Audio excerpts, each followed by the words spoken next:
I'm Jitendra Sharma. I'm a principal in the New York office, and I'm the global and US leader for financial risk management.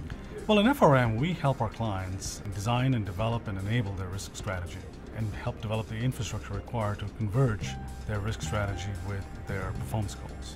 There are three big drivers right now, the way we see it in the marketplace. First of all, FRM tends to be fairly financial services oriented, and in that sector, there's a tremendous focus on reforming the regulatory framework in the United States. There's an equivalent effort going on in Europe, and then the G20 has been dealing with those issues globally as well. There's a bill that has just been passed by Congress. We're going to be going into a rulemaking phase that'll probably stretch out for the next year or so.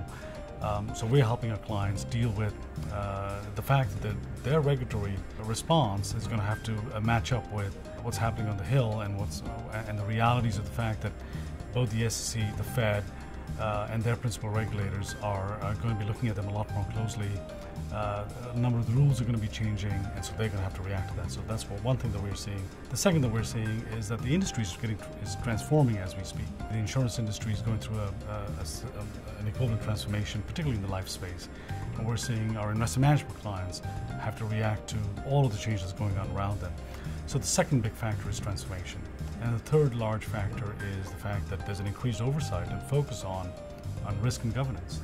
And there's a tremendous amount of focus on that, and we're helping our clients deal with all three of those factors: increased regulation, the fact that their industry is transforming, their customers are changing, and the third aspect being that there's an increased emphasis and focus on risk and governance.